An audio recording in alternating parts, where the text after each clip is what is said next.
Salut Julie, on se retrouve pour discuter un peu de ce début de saison 2025 et de ta première course. Pour ceux qui ne te connaissent pas encore, tu es la première femme à réaliser un double podium en Supersport 300 au Mans en 2023 et tu as également remporté une course de 500 Cup à Cran-en-Ternois cette même année. En 2024, tu as terminé 3e en 500 Cup au Castellet et tu as remporté aussi les 23h60. Mais ton parcours ne s'arrête pas là. Tu es aussi organisatrice de la 500 Cup, créatrice d'une marque de slider, d'un cahier de pilotage et tu as lancé ta propre école de pilotage. Aujourd'hui, on va aborder un peu tout ça, mais l'idée ici, c'est qu'on reviendra sur chacun de ces aspects au fil des vlogs, avec un regard plus détaillé, car tu prépares également un livre pour raconter tout ce parcours.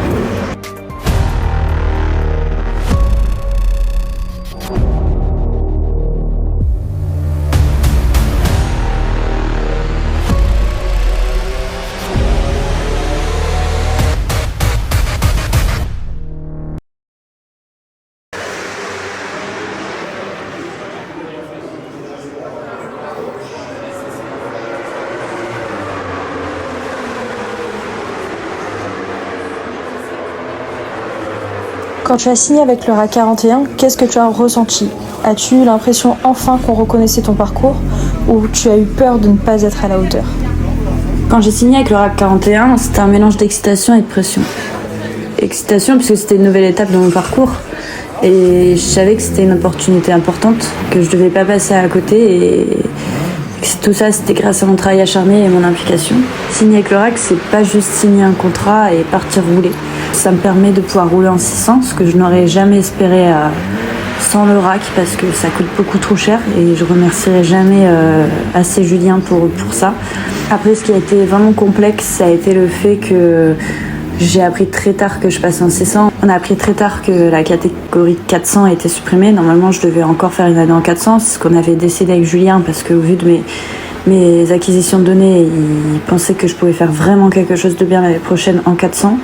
Faut savoir qu'un pilote en 400 m'a à peu près 3 années pour briller. C'était cette année-là où j'aurais dû jouer devant en 400. Malheureusement, la catégorie a été supprimée, donc on repart comme la 500 Cup. L'année où je commence à prendre mes aises, elle est supprimée.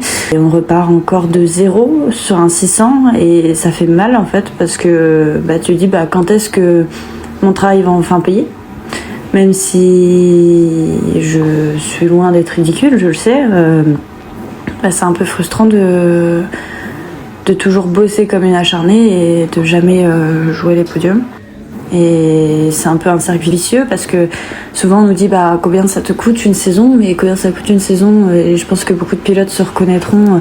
Il y a la saison elle-même, après il y a par exemple il y a la télémétrie à mettre sur la moto qui coûte très cher. Moi par exemple je l'ai pas parce que cette année je peux pas me le permettre. Le fait de comment tu vas équiper ta moto, est-ce que tu vas préparer le moteur, est-ce que tu vas mettre ci, ça, machin. Moi on est parti avec Julien se faire une moto pratiquement stock pour la première année parce que je prenais la moto en main. Puis aussi, plus t'as de budget, plus tu peux équiper la moto, plus tu peux aller t'entraîner, plus tu peux rouler, donc en fait, plus il y a de budget, plus ça nous permettra de prendre du niveau. Et moi, en fait, j'ai très peu de budget, donc par exemple, là, depuis le début d'année, j'ai fait 3 entraînements grâce à Honda qui nous a offert un entraînement en Espagne. Et bien sûr que je manque de roulage, on va pas se mentir, mais un roulage en 600, ça coûte très vite extrêmement cher et ça prend du temps de se déplacer, etc. Donc oui, je suis super contente d'avoir signé dans un team, ça c'est clair et net. Mais j'aurais préféré que ça soit dans des conditions plus confortables. Surtout que en 400 ou en 500, juste avant, les années où ça s'est arrêté, c'était des années où je commençais à avoir un petit peu de pièces de rechange, où je pouvais me permettre un peu de chuter, ce que je pouvais pas faire les années d'avant. Et du coup, j'allais enfin arriver dans une année en 400 où je pouvais me permettre de rouler sans avoir peur de la chute, où je pouvais aller m'entraîner avec un peu de budget. Et en fait, on repart à zéro. Il faut tout réapprendre. Et c'est extrêmement frustrant et je me dis heureusement que le RAC 41 est là, avec tout ce qu'ils connaissent, avec Lucie qui aide énormément mon mécano parce que mon mécano a aussi dû apprendre tout aussi encore une fois sur une nouvelle moto qu'il connaissait pas. Heureusement que Julien est là, que tous les autres mécanos sont là pour aider, ils sont là pour faire à manger. Heureusement, en fait, franchement, je le dis honnêtement, sans le RAC, je pourrais pas rouler. Le 600, c'est un autre monde. Plus de puissance, plus de risques, plus d'attentes. Comment tu l'as vécu cette première manche? Alors le 600, c'est une moto où forcément tout arrive beaucoup plus vite, mais étonnamment, je me suis sentie directement bien sur cette moto parce que je trouve qu'elle est assez logique. On a des plus gros pneus, on peut réaccélérer plus tôt qu'avec un 400, on peut freiner plus tard qu'avec un 400, ça tient en fait. Y a beaucoup de pilotes qui expliquaient que la 400 c'était un peu un châssis chewing-gum et je comprends ce qu'ils veulent dire depuis que je suis passée en 600. C'est vrai que vraiment je me sens en symbiose avec cette moto. Alors je sais qu'il y a du travail à faire parce que du coup il faut apprendre à freiner plus tard, plus fort, il faut apprendre à accélérer plus tôt, il faut apprendre à ressentir l'usure du pneu, ce qu'il y avait un peu moins en 400, mais c'est une super machine et je pense que je vais vraiment m'éclater dessus. Toi qui as tout construit seul, comment tu t'adaptes au fait d'avoir enfin un team autour de toi? Est-ce que tu arrives à faire confiance? En réalité, ça n'a pas tellement changé. J'ai toujours autant de responsabilités. Faut savoir qu'en fait, l'année dernière, Julien nous accompagnait déjà sur les manches. C'est juste que c'était pas officiel. Donc, depuis l'année dernière, déjà, je travaille avec le RAC. Bien sûr, ça me permet de gérer moins de choses, comme je l'ai dit, tout ce qui est analyse de données, ce qui est la nourriture. Il y a quand même pas mal de choses qu'on n'a pas à gérer. Mais j'ai toujours des choses à gérer que je gérerai encore pendant le moment, ce que d'autres pilotes n'ont pas forcément à penser. Mais comme me diraient certains, je l'ai choisi. En fait, je l'ai pas vraiment choisi. C'est juste que je suis pas née forcément dans la famille qui fait que j'aurais pu être plus soutenue. Mais c'est pas grave, c'est le jeu. Je suis toujours la personne à qui on pose des questions cruciales. Le fait d'avoir une équipe, ça va pas enlever cette charge. C'est juste que je la porte plus toute seule. Le défi reste le même. Il y a juste plus de monde autour de moi. Mais au fond, c'est toujours un travail en amont immense. Julien, il a vu dès le départ que ça allait être compliqué pour moi. Il a tout mis en place pour que je puisse être là en 600. Plusieurs fois, je lui ai dit, mais Julien, t'es sûr? Je suis pas sûre, moi, et si, et ça, et machin. Il m'a toujours dit, t'inquiète pas, on gère. Et c'est vrai qu'il a toujours géré. Il faut savoir aussi que Julien m'a énormément aidé sur mon pilotage, puisqu'il m'a fait comprendre énormément de choses avec l'analyse de données. Et je pense que c'est aussi ça, la grande force du RAC, c'est qu'on a la chance d'être avec des gros pilotes autour de nous. Et on a aussi la chance d'avoir Julien, qui est un ancien pilote et qui sait de quoi on parle quand ça va pas. Pareil pour Lucie, la chef mécano, qui est aussi quelqu'un qui roule sur des motos, qui a déjà fait des courses. Donc en fait, ils comprennent quand on parle et ça, c'est vraiment notre avantage. Et je me souviens encore des conversations qu'on a avec Julien où je lui disais mais jamais je pourrais faire du 600 FSBK, jamais j'aurais le niveau. Et lui il me disait mais si, tu verras, ça viendra. Et en fait, merci Julien, parce que je pense que sans lui, je l'aurais jamais passé ce cap. C'est vrai que j'ai pas encore eu trop le temps de lui parler de tout ça depuis que la saison a commencé, parce qu'il est extrêmement occupé, que ça soit avec le WC ou les pilotes en 1000 qui demandent aussi beaucoup d'attention maintenant, parce qu'on a énormément de pilotes au sein du team. Et nous, c'est plus Lucie qui nous gère. Mais oui, j'en suis extrêmement reconnaissante. Je suis quelqu'un qui a énormément de mal aussi, et je veux dire, je sais, beaucoup de gens le savent, j'ai énormément de mal à montrer mes émotions et à dire ce que je pense autour de moi. Et merci. On te voit sur la grille, concentrée, silencieuse. À quoi tu penses ces dernières secondes avant le départ? Quand je suis sur la grille, c'est un moment où je suis pas encore totalement dans une routine. J'y ai pas encore trouvé ma bulle. Je sais pas encore si je préfère discuter avec les autres ou repasser mon temps avant le circuit. Et aussi des moments où j'essaye de prendre du recul, notamment quand il y a les photos, les vidéos, j'essaye de me détendre avant le départ. Mais en réalité, ces dernières secondes sont souvent un questionnement pour moi. Surtout parce que, comme je l'ai dit, à chaque fois que j'arrive dans une catégorie, elle disparaît. Donc je dois passer dans une nouvelle catégorie et je me pose toujours des questions.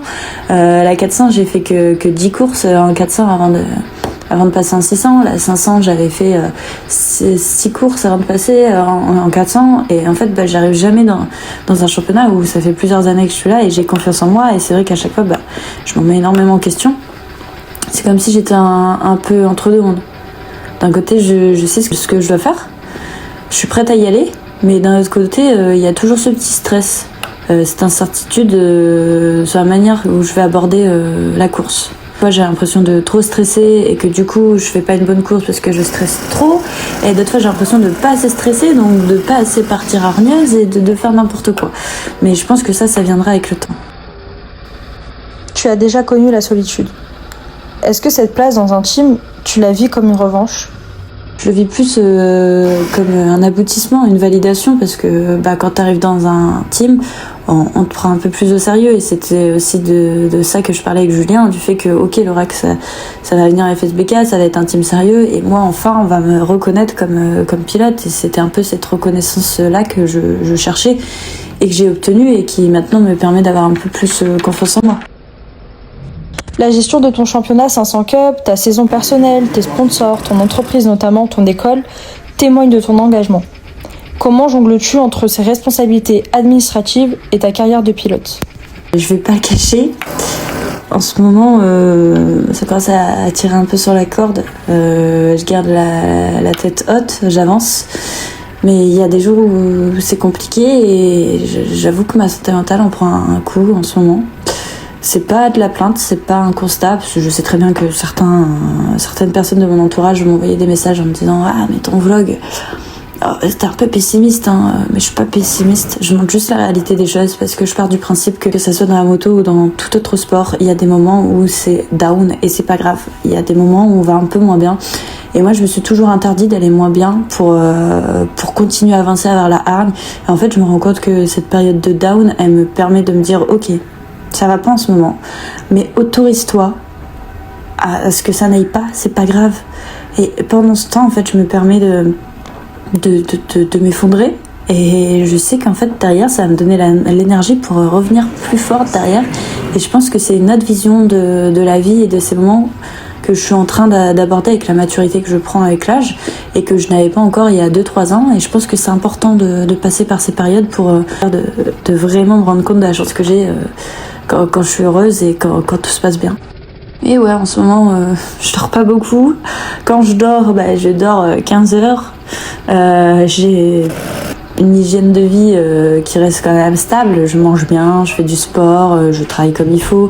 Je travaille avec mon préparateur mental, ma préparatrice physique, mais c'est vrai que je suis dans une sorte de solitude extrême en ce moment, mais je sais très bien que ça va passer. Je suis fatiguée, j'ai pas forcément d'énergie, mais je sais que c'est qu'une période et que après 3 ans, 4 ans de travail acharné pour pouvoir me permettre de rouler et être en championnat de France, il y a forcément un moment où, comme beaucoup me l'ont dit, Julie, calme-toi parce que tu vas finir par me faire un burn-out en fait, et j'étais totalement d'accord avec eux, mais le problème c'est que si je relâchais la cadence, je pouvais plus rouler parce que j'avais plus le budget et donc du coup j'ai forcé sur la corde et puis à un moment voilà, donc je sais que je suis dans une période compliquée, mais c'est pas grave, comme je l'ai dit, je continue à avancer quand même. Mes projets ne sont loin d'être finis, je suis encore sur d'autres projets en ce moment, mais j'essaye de faire ça de manière plus calme et posée, en réfléchissant et en évitant de mettre ma santé mentale de côté, ce qu'on a souvent tendance à faire. Et je suis pas seule, je suis entourée, il y a des gens autour de moi, mais malgré tous ces gens qui essayent de m'épauler, notamment Marina, je me sens seule parce que les décisions, c'est moi qui dois les prendre seule, c'est moi qui encaisse, c'est moi qui porte tout ça. Je suis en plein moment de création d'entreprise et ça demande énormément de boulot. Et je pense que tous ceux qui ont des boîtes sont d'accord avec moi. Mais comme me disent mes sponsors, et c'est l'avantage d'avoir des sponsors qui ont tous des entreprises assez grosses, c'est que ils m'expliquent que oui, c'est normal, Julie, c'est pas grave, et c'est aussi eux aussi qui me permettent de me dire mais ok, ça va le faire, ça va passer, et de me concentrer un peu plus sur mon pilotage. Que oui, mon entourage s'inquiète, il voit bien que je vais pas bien en ce moment, que je m'efface un peu, on me dit que je suis plus MM, que je tire trop, que je vais droit dans le mur, je le sais, je le sais, mais je peux pas faire autrement, parce que si je continue pas à bosser comme ça, je peux pas rouler. Et quand t'as construit ton monde sur ton énergie personnelle, tu peux pas t'arrêter, parce que si tu perds de l'énergie, c'est ton monde qui s'écroule en fait. En fait, je pense que les gens se rendent pas compte de l'importance de la moto dans tout ça, parce que au moment où je suis sur ma moto, il y a tout qui s'efface. Il y a le stress, il y a le doute, le trop-plein, il y a tout qui s'envole. Et je pense que la moto me permet énormément de me canaliser et de me dire ok, reconnecte-toi, c'est là, c'est ton moment à toi et t'y as le droit. Et je pense que je me suis habituée à tout ça aussi. Je me suis habituée à être tout le temps sous stress, etc. Et que si un jour je venais à avoir une vie plus banale, plus basique, je m'ennuierais. Franchement, quand je suis sur cette moto, quand je suis sur le point de partir du box, c'est là que je me rappelle pourquoi je fais tout ça. Pourquoi je continue, même quand j'arrive à bout. Pourquoi je trouve l'énergie de croire encore en moi, en tout ce que je fais. Et je sais que je suis sur la bonne voie. J'ai aucune crainte sur ça. Je sais qu'il faut juste que je tienne encore un petit peu. Quelques mois, et puis après, ça va rouler tout seul, j'en suis persuadée. Mais c'est vrai que j'arrive dans une période où ça devient un peu long et j'aimerais bien que tout se mette en place. Les blessures font partie des risques du métier. Comment tu as géré ton retour en piste après ta triple fracture de la main et ton arrachement du doigt ? Je vous avoue que j'ai pas fait la rééducation par un manque de temps, par priorité encore une fois. Aujourd'hui, j'en parle pas trop parce que forcément c'est pas trop bien vu de souffrir de son corps quand tu fais de la moto, mais ouais, j'ai mal. Il y a encore pas mal de mouvements que je peux pas faire. C'est pas la seule blessure que j'ai laissé traîner parce que je me suis arraché un tendon du petit doigt sur la même main en juillet. J'ai une fracture sur la même main d'il y a 5 ans que j'avais pas soignée. Et ma main, elle est dans un sale état. On en rigole d'ailleurs souvent avec mon entourage parce qu'ils me disent que je suis E.T. et que même E.T. il a pas une main aussi déformée. Mais j'ai appris à faire avec, à rouler, à freiner, à adapter mes gestes et c'est devenu une habitude en fait. Quand je roule, elle me fait pas mal. Elle va me faire mal plus dans des mouvements du quotidien. Par exemple, tirer une couverture qui est un peu descendue dans le lit. Mais dans la moto, elle me fait pas mal. Et derrière, en plus, j'ai enchaîné sur une endurance en Selena de 5 heures. J'ai passé mon CQP tout l'hiver en cross, en trial.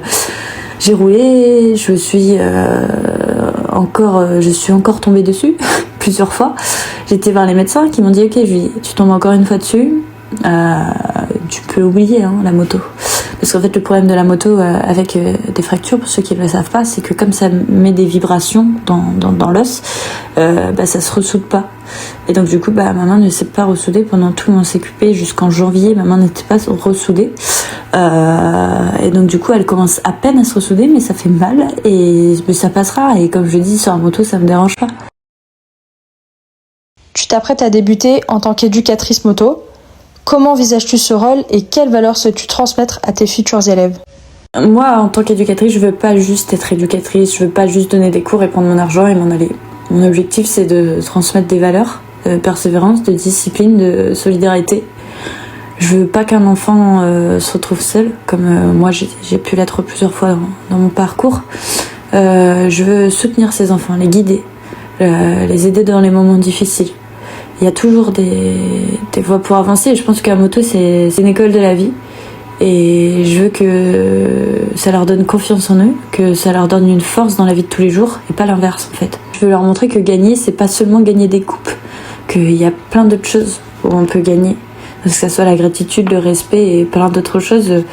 La moto c'est pas que des coupes et des podiums. Ton parcours est jalonné de défis et de réussites. Avec le recul, quel conseil donnerais-tu à la jeune femme de 19 ans qui débutait dans ce milieu ? Je lui dirais de jamais douter de sa place, de croire en elle. Que même quand le chemin est trop difficile et qu'on lui dit que c'est pas possible, c'est pas une question de chance, c'est une question de travail, de persévérance, de volonté. Je lui dirais de pas hésiter à demander de l'aide, parce que j'ai pu parfois beaucoup mettre de côté. De pas rester seule et de pas oublier pourquoi elle a commencé. Tu sais déjà ce que tu aimerais faire l'année prochaine ? Quels sont tes objectifs à long terme dans le monde de la compétition moto ? Et comment envisages-tu l'évolution de ta carrière dans les années à venir ?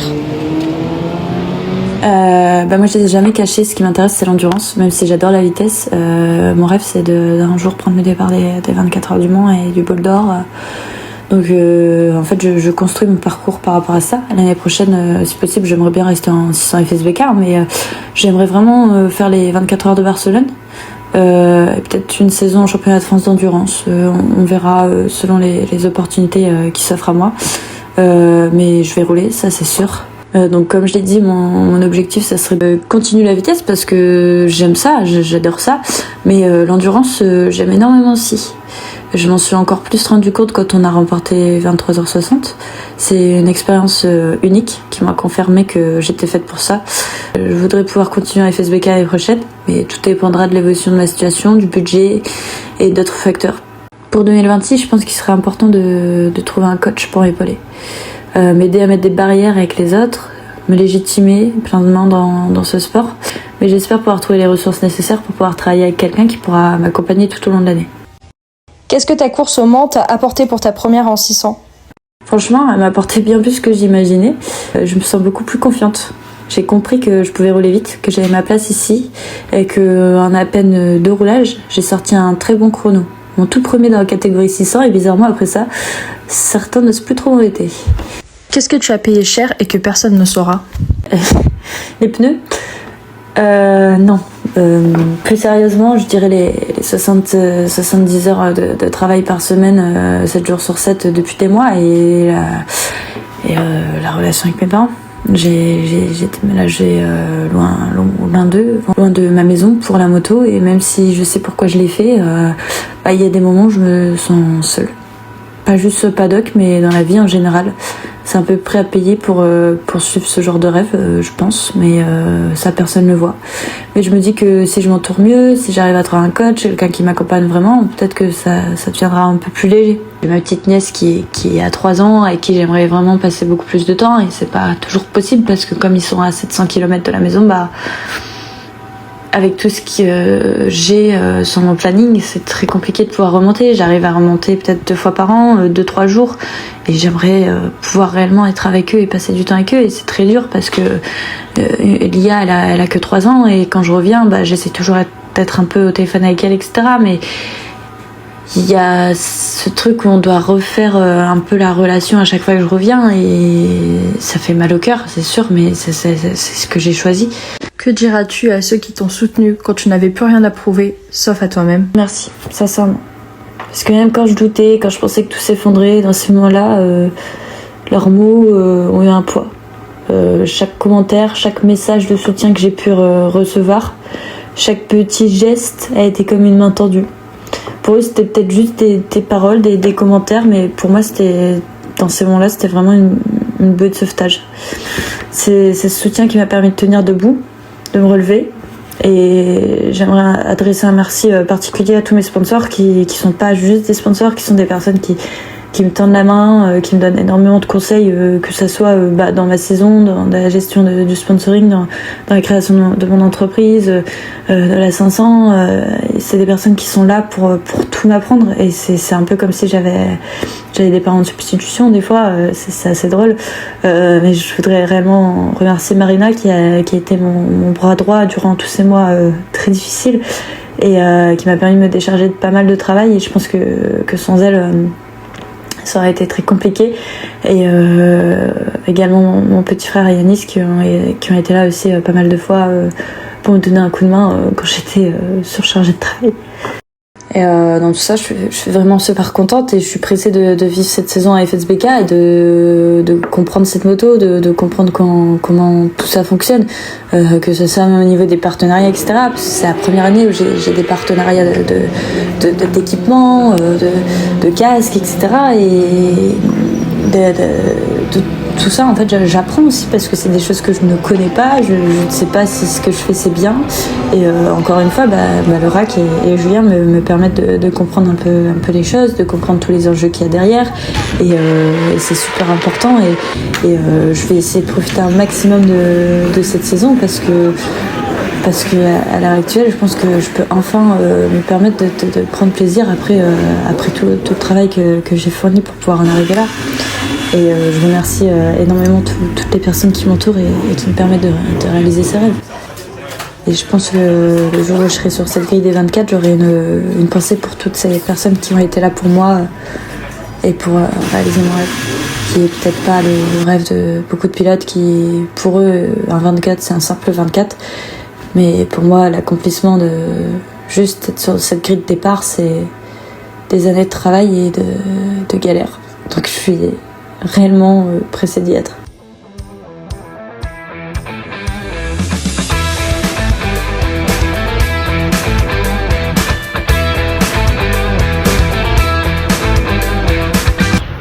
Bonjour à tous, on se retrouve pour un nouveau vlog pour une nouvelle saison. Cette année en 600 comme vous l'avez compris. On est au Mans pour la première manche avec le RAC. D'ailleurs c'est l'hospitalité du RAC ici. Donc on est parti pour une nouvelle saison de vlog avec vous pour vous montrer l'envers du décor du FSBK. Donc voilà, toutes les SMIC commencent à s'installer. Moi je vais aller chercher mon inscription pour rouler jeudi. Pas de passer à l'année moi. Bon du coup on est dans le poids lourd. Cette année vous pouvez retrouver encore Kylian. Les nouveaux c'est du coup Alan, Martin et Benjamin. Les 600 on reste les mêmes, donc Diego, Erwan, Kylian et moi.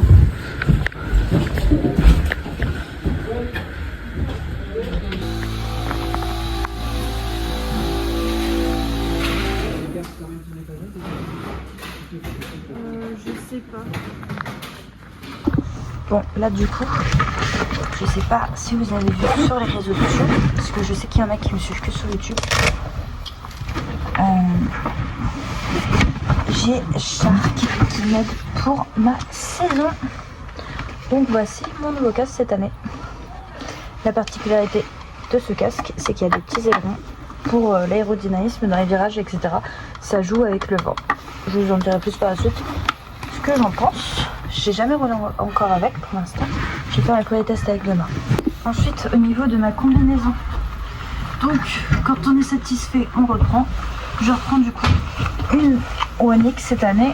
Et normalement, je devrais prendre une LST aussi avec le rack. Tout dépendra des délais, etc. Parce que là, il y a des chances que je ne l'ai pas avant très longtemps. Donc, c'est ça, je reprendrai une deuxième One X, je pense. Je suis trop contente, elles sont vraiment géniales. C'est pas du tout un partenariat, je suis pas aidée par One X, mais quand c'est bien, faut le dire. Et là, c'est le cas. Je vais vous montrer ici. Donc, du coup, cette année, je suis aussi aidée par. Bon, comme vous le savez, avec CBO, je suis aidée. Donc, il me donne une pectorale. Ce qui est vraiment utile, j'adore cette pectorale. Et Furigan, rejoindre l'aventure aussi. Furigan. Pour les gants, qui ont l'air très quali, ça va être la première fois que je roule aussi avec. Et Sidi rejoint aussi l'aventure pour ma saison. C'est la première année où j'ai un équipement payé. Avant je payais tout. Donc, je suis super contente. C'est-à-dire que mon travail sur les réseaux paye et que je fais pas ça pour rien. Et puis comme vous avez vu, j'ai créé ma marque de slider. Enfin, certains n'ont peut-être pas vu, mais du coup j'ai une toute nouvelle marque de slider qui se vend assez bien. On a déjà vendu une centaine de paires. D'ailleurs, je vais vous sortir le vlog du salon avant ce vlog et vous allez voir que ça a super bien marché au salon du Dourou. Voilà. Donc c'est des sliders avec une languette, c'est super pratique à enlever et on a même fait du orange et du violet et on est en train de développer encore plein de trucs. Regardez mon nouveau logo. Ça la mèche. Peu savent pourquoi. Rappelez-vous juste du Castellet. Là, on a fait un support de casque sèche, casque personnalisé aussi, trop bien. C'est tous mes sliders là. Et je me suis fait des petits gobelets Riten Academy puisque mon académie ouvre dans quelques jours. En fait, elle ouvre 2 jours après le FSBK, ce qui n'est pas très pratique puisque je dois gérer les inscriptions et tout pendant ma course. Donc je sais pas si je vais faire des cours la semaine prochaine, on verra bien. Merci à Speedway Tour du coup qui a négocié mes contrats Shark Furigan et qui me prête un airbag ce week-end puisque de base j'avais une combi avec un airbag intégré. Là c'est pas le cas, donc je dois mettre un airbag en dessous et j'en avais pas. Donc ils me prêtent le leur en attendant de savoir si je refais une combi ou si j'achète un airbag. Cette année, j'ai décidé aussi d'aider un petit peu mon corps avec de la BCA et de la protéine, etc. Parce que je fais énormément de sport pour le passage en 600. Donc mon corps a besoin d'aide. J'ai aussi décidé de rouler avec des boules caisses que je ne faisais pas avant. C'est très très bien, une fois qu'on a pris l'habitude. Et ça, c'est pour la rééducation de ma main droite. Parce que comme vous pouvez le voir, après la manche du Castellet, bah voici l'état de ma main. Ça, c'est mon ligament déchiré à croix. Mais voilà, quand je la tiens droite, comment elle est. Donc j'ai pas fait les choses bien, je sais c'est pas bien, donc du coup j'essaye de sauver les meubles comme ça. Je suis aussi peut-être en train de faire un syndrome d'éloge des mollets. J'ai rendez-vous dans quelques jours parce que la médecin des sports me dit que ça serait ça. C'est pas pratique. C'est pas pratique tout ça. Mais quand on aime la moto, on continue. Et Et donc là, c'est l'endroit où on se change. On a 2 petits sièges comme ça. Là, il y a le tapis de Alan. Et puis là, vous voyez, il y a des gens qui montent. Au-dessus, c'est les chambres. Et c'est là où tout le monde dort. Moi, je dors pas là, mais des fois, ça m'arrive. Ça m'arrive en Espagne. Bon, je vous montre l'hospitality. D'habitude, on n'a pas celui-là. Ça, c'est ce qu'ils ont en EWC, du coup. Donc, pour ceux qui suivent mes vidéos YouTube, vous savez lequel on a d'habitude. C'est des plus petites toilettes. Donc là, je vais vous faire un petit tour. Donc, du coup, c'est toujours Virginie et Cécile qui s'occupent de la nourriture. Donne-les aussi. Ils nous font des petits repas sympathiques. On a de quoi manger quand on veut, à disposition. Voilà, des petits bonbons, ça c'est le plus important. Poisson, de quoi grignoter. Et ils font même des commandes exprès chez Haribo pour nous, si c'est pas adorable. Ouais, mais là j'arrivais à le faire avec des pneus, pas avec les meilleurs pneus quoi. On est jeudi matin, première séance finie. Bon, j'ai pas pu faire grand chose parce que j'ai eu des soucis de frein, donc le temps que je rentre au stand, qu'il me le règle et que je reparte, je vais faire un tour. J'espère. En prendre des sensations, là c'était très différent parce que déjà c'est pas bien, mais c'est la première fois que je roule avec des protections dans des combis. D'habitude j'enlève toutes mes protections. J'ai le nouveau casque, donc il est extrêmement insonorisé par rapport à mon ancien. Du coup j'ai beaucoup de mal à ressentir un auto, enfin pour le peu de tours que j'ai fait. Mais ça va, en vrai, ouais je suis perdue sur la moto, mais ça va le faire. Ça va le faire. Petite collation de 11h.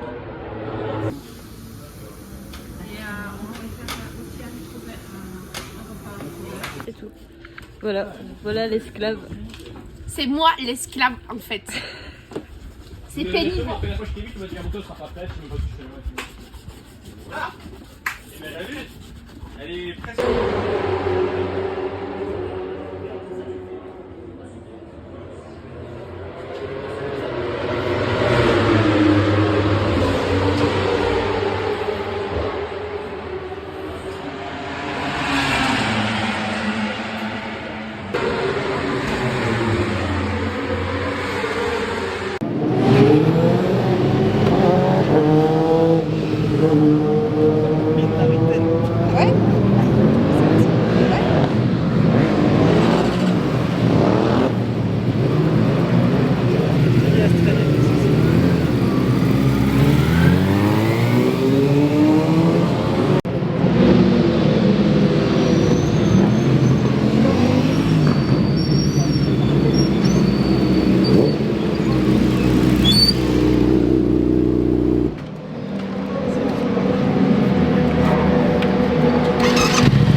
Coller les kits déco. Donc on nettoie bien la moto pour pouvoir coller les kits déco. J'ai eu des petits soucis de shifter et de frein tout à l'heure, donc on a aussi démonté la moto après ça. C'est même pas pour ça qu'ils me démonté, c'était pour calculer ma conso.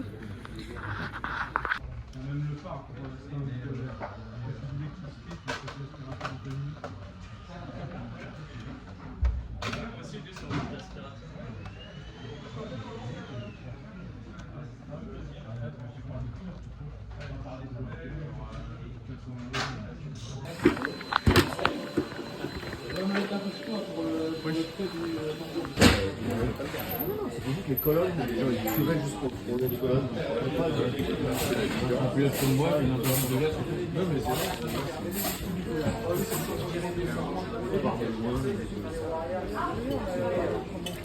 Je sais que tu es à fond aujourd'hui. Donc...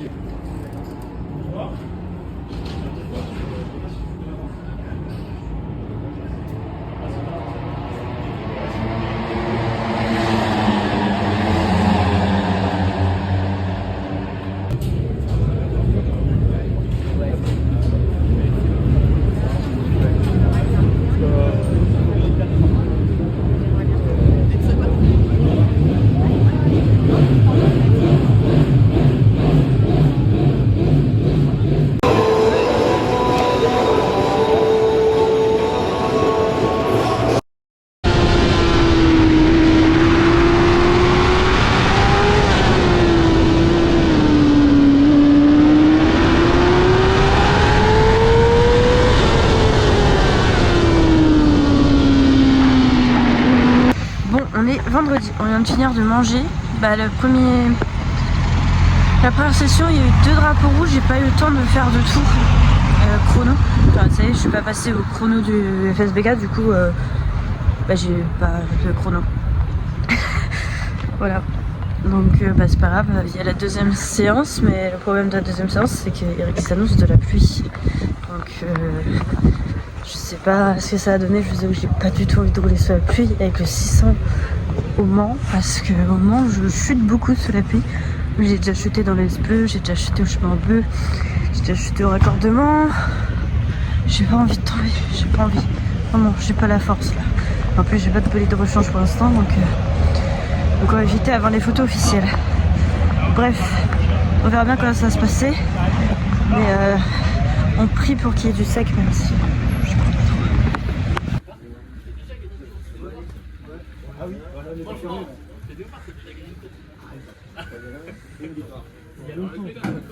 J'étais jeune et tout. Voilà, qu'est-ce que tu as Merci.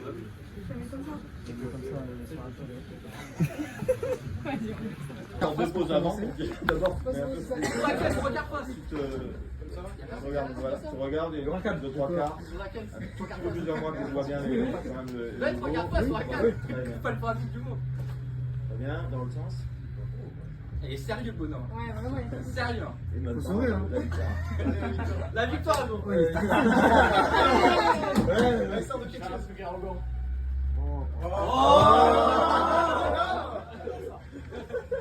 j'aime quand le public.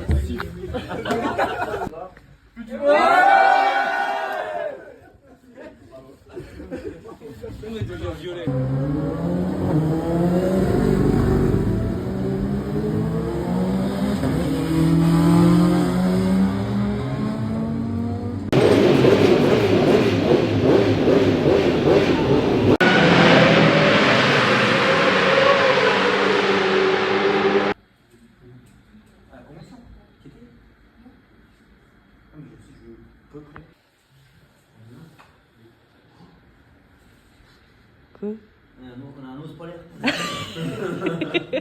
Hello, on est samedi matin. Hier après on a roulé sous la pluie. Et là on va rouler sur normalement le sec. Je suis déjà un peu. On part dans 30 minutes. Je vais aller m'échauffer.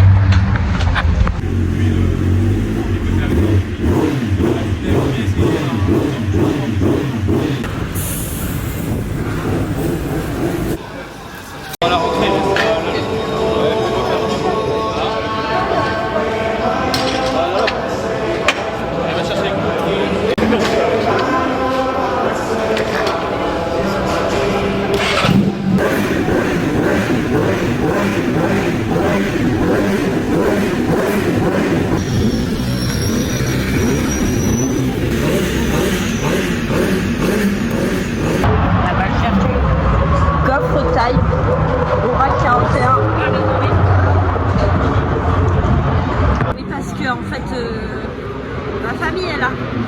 Pour ceux qui reconnaissent les personnes qui viennent nous voir à la 500e des Croix. Du bon.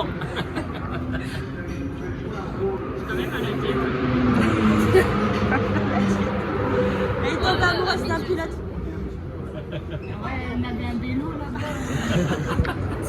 Non mais j'étais gênée parce que après elle est dans un camion, on était qu'à deux et tout. Et puis il y a un mec qui rentre et tout. Et qui nous parle de...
Coucou les loulous.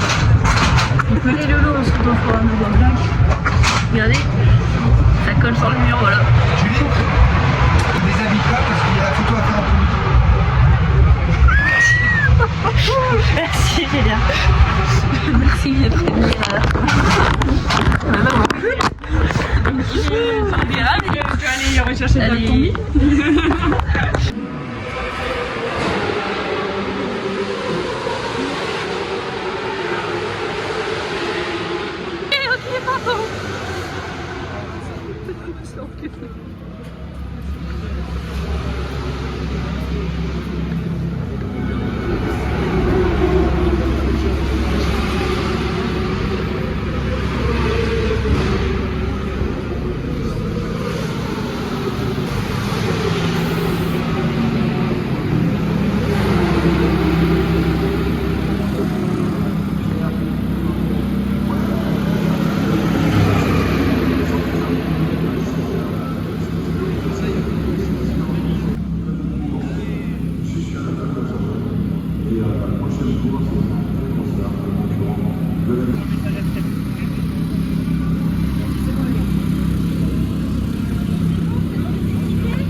Là, j'ai pas envie de dire, c'est fini.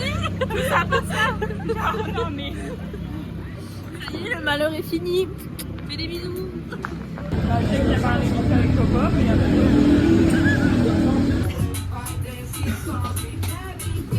évite de filmer Kylian tout nu. Promis. Ah, comme ça, les meufs, elles vont en termes d'elle.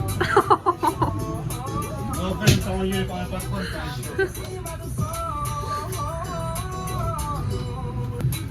É o novo hit do verão, pra geral curtir. Ela joga o bumbum do alto, não dá pra resistir. Nem tenta pagar de santinha, do que mata bom. E quero ver bumbum descer. Oh là là, elle a fait les yeux en face des trous et là. Oh là là, compliqué hein. T'as fini combien, Julie? 20.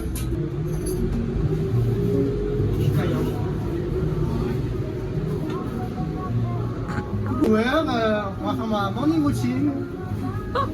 Tu fais ça ou pas? C'est vrai? Non, je fais pas de routine. Aujourd'hui, on va faire mon make-up du jour. Donc, je vais mettre un peu de fond de teint, un peu de highlighter. On va mettre du gaz aujourd'hui. Hein.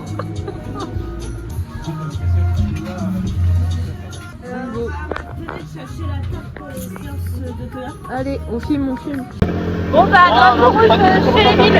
Du coup, on fait un... On va voir si on peut retrouver Grégorio. Ouais, c'est Eva qui est tombée. J'ai trouvé Kylian. Mais tout ça comme si elle me connaissait les pilotes. Non, encore pas. Margounette, elle a un stress parce que c'est les premiers départs de Mathieu en ville.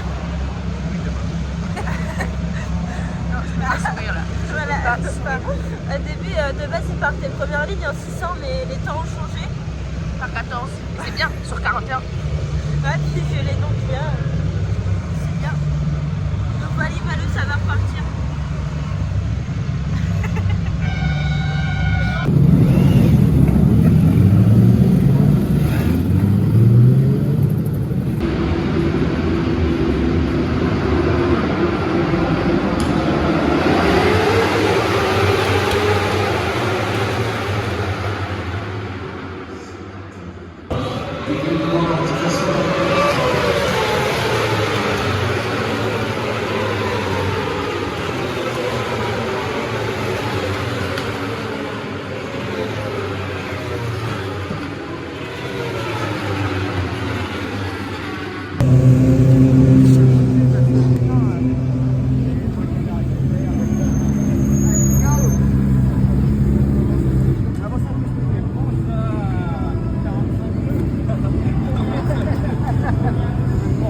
écoute, ils ont un peu dégagé comme des merdes. Il y a pour la dame. Photo ou poster, tu les deux? Avec le poster.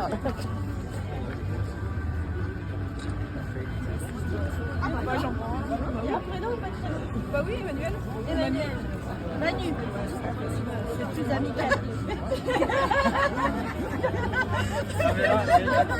A-L-O. Il est timide. Oui.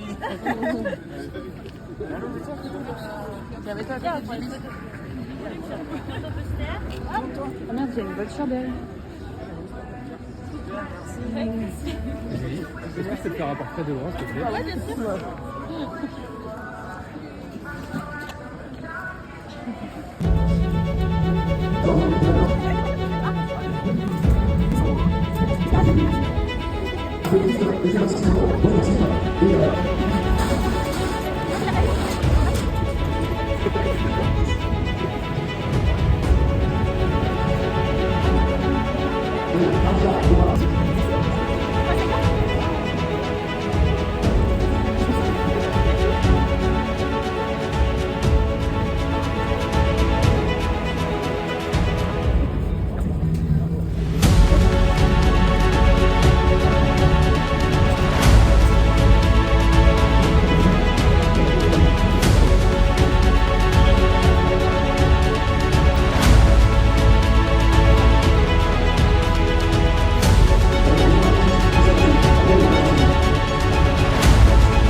Voilà, merci. On est obligé d'évacuer, alors. Prenez-le. Merci. Continue comme ça, Jules.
Voilà, eh bien, cette détermination.